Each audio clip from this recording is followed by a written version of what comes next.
latest episode. Pavi and Nami here again to help you crush unemployment and find your dream career. So if this is the first time you're tuning in, we do 5-minute hacks every Tuesday and then also fun stories every Thursday. You can also check out our podcast on iTunes and our blog on bizlatte.com. If any of that sounded super fun to you guys, just go ahead and hit subscribe already. So we started this channel last year because we became unemployed. And like most unemployed, we were nervous about money. Yes. And yes, we have husbands who have jobs, but who knows in this economy, am I right? Plus, we're strong, confident, independent brown women, and we want to make our own money. So how did we manage to stay afloat? We got some side gigs on side gigs, baby. So today, we'll break down some of those things we dabbled in and what we learned along the way. Tip number 1, the gig economy. So the gig economy is where people take small side jobs off the internet. So think Uber, Lyft, Airbnb. It might not bring a lot of money on its own, but collectively it can add up to a decent income. So even freelancers can use TaskRabbit or Fiverr, Right. where they can take these one-off gigs and then it can kind of blossom into a legit career. So Pavi, I know that you are the queen of the gig economy, so tell us your secrets. I do dog vacay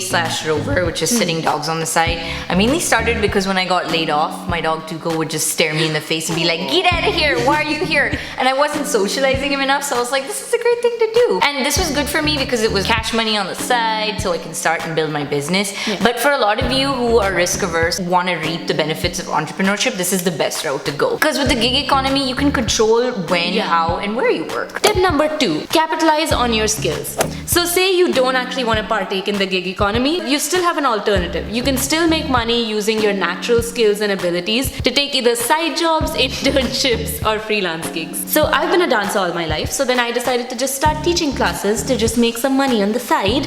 And then also it can be a great way to pick up a new skill or sharpen an existing one. I know when you got laid off, she wanted to learn about marketing. So she took a business development internship. Even if it doesn't pay a lot, you're still getting to learn. It's adding a lot of value in other ways. Tip number 3, barter your skills. A lot of small businesses can't afford to pay you. We already know that. But they'd be really willing to help if you could offer something of value in return. As a small business owner myself, I would love it if someone was like, they did their homework and they were like, "Oh, I see these are your pain points. I would love to help you out. In return, if you could give me free coaching or update my resume or LinkedIn profile." Wait, did I just put a call out for an intern? What?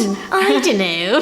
Tip number 4, sell stuff online. We know nothing about eBay or Etsy, so I don't really know why we're talking about this, but our job is just to give you information. So if that's a route you want to take, that is a very legitimate way to make a lot of money. There's a whole bunch of tutorials and stuff online. I know Gary Vee talks about it a lot, so we'll just put all of that information in the links below and you can just do that yourself. Okay, so all of this is great, but it is very important to be mindful of a few things before you actually take on all these fabulous side gigs on side gigs. Disclaimer number 1, mindset shift. It's really easy to make excuses and say, "I don't have the time for this," but I urge you to call BS on the whole "I don't have time, resources, or talent" thing. Maybe it's fear or ego that's holding you back. And I can tell you, being Indian, if we told people in India that our side jobs were sitting dogs and taking dance lessons on the side, we gon' get judgment. So just brush it off. Have that end goal in mind. So, perfect segue. Ooh. Disclaimer number 2, keep your eyes on the prize. So when you have multiple side gigs, which sometimes is likely to happen, it is very easy to get derailed. Because it feels good, right? We're getting money coming in. Just remember that that's very short-term thinking. If you're building a business or you have a long-term goal in mind with your career path, make sure to not lose focus, because truth is what you focus on grows. So make sure that you're devoting adequate time to that throughout the week. Remember to think of your main hustle as a long-term investment, so it's okay that you're not getting in some money initially. Alright guys, we really hope we inspired you to feel a little less scared about being poor. And if you need any help figuring this out, email us or comment below. Give us a thumbs up and hit subscribe! If you want the long form version, you can listen to us on iTunes, baby, or read our blog on bizlatte.com. And we'll see you next week with a 5-minute hack. Bye!